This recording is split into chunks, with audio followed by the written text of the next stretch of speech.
Hello, everyone, and today I figured I would tackle the obstacle of compression, what you can do with it, what it is, how it's used, so forth. So I will just jump right in, and I will show you this song that has compression on the master, compression on certain instruments, and I'll show you how it works afterwards. So I'll play you a little bit. Okay, here.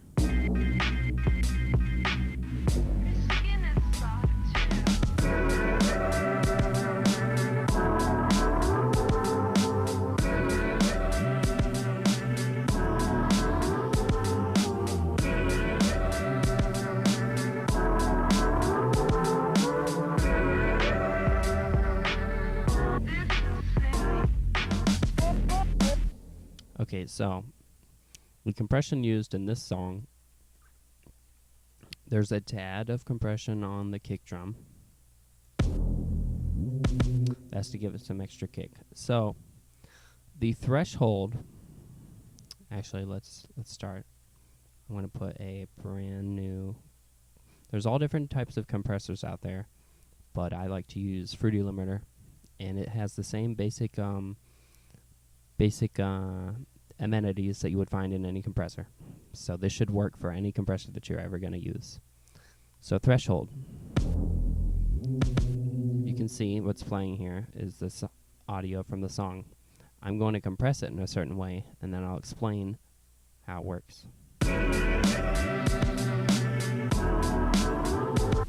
So already you can see this is one block.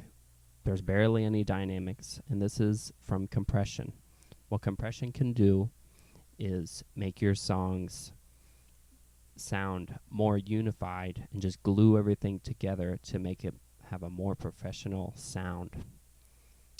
So if you look at the top charts or whatever on the radio, you'll see that a lot of those songs look kind of like this. It's just a brick. There's no dynamics, and that's because they're compressing everything to make it sound as full as possible. Now, here's an example of how it can be used. Let me unpause that.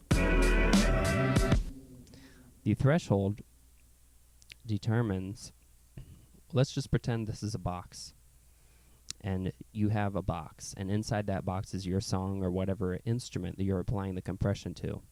The threshold is the lid of that box. How far down are you squishing what contents are in that box? So if I put it down here, it's going to squish my song a lot, and it's probably not going to sound very good. Now I'm just going to skip knee for now and go straight to ratio. Ratio is, we'll say, you have a spring connected to the top of that box, to the lid. How strong is that spring? Is the spring really, really, really strong and bolted down so that anything that tries to come out of the box is going to be immediately pushed down and compressed? Or is the spring more floaty and can get away with pushing up the box a little bit more each time that something peaks the lid? So to give you an example, I'll put it down the middle, my threshold or my lid of the box, and then I'll make it really hard for any sound trying to come out of my box to come out. So it's going to compress it really hard. I'll do a before and after so you can hear. Here's a with, without. Now the reason that the volume is lowered is because I've lowered the volume by compressing it. So it's barely coming out of my box. I've lowered the volume by taking my lid or my hand and pushing it down into the box, so that the volume's going to lower, but the dynamics are going to cease to exist eventually. Because as you can see, even though before there were very little dynamics, but afterwards there's even less because I'm compressing it more. So after you're done compressing something, you can put the volume back up to where it was, but the dynamics will have changed, obviously, because you have compressed it. So let's look at attack and release. And to be honest with you, I'm not sure what sustain does. I'm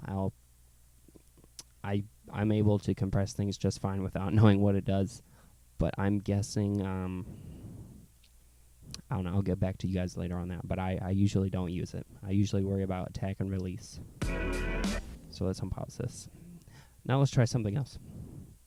Let's keep it at the same, let's keep the lid at the same around location, halfway, and let's turn the ratio, which would be our spring that's keeping the lid down, and let's half the strength of that spring and see what happens.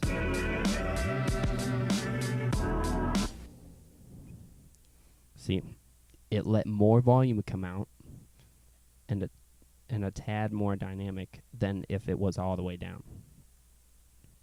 See, if you have no ratio, there's no lid on the box whatsoever, it's just going to act as just the way it would if we didn't have any compression going on at all.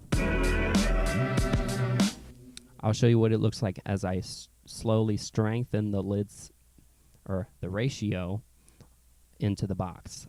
So I'm pushing the lid down into the box. Just imagine this.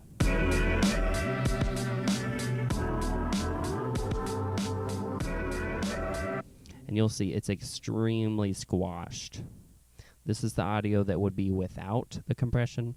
This is the audio that is being shown when we are applying the compression. And you'll see that it's a brick. There are no dynamics. And that's how a lot of songs are today. So that's how you can get that kind of really glued together sound and power from your mixes. Okay, so next thing I want to show you is how this can be applied to individual instruments. So let's take this compression off and look at an instrument. This would be a good example.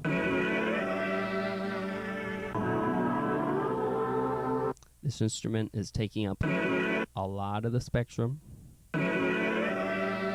There's dynamics. As you see, it goes from being pretty loud to getting a little softer. Now, without compression, it'll get a little more sporadic.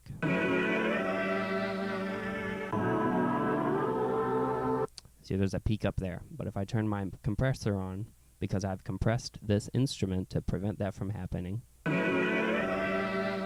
you see how it's much more unified. There's no peaking up in here. So I'll show you what kind of compression I added to this.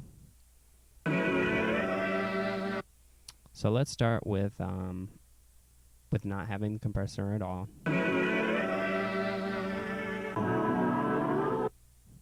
And you'll see there's peaks, kind of like this.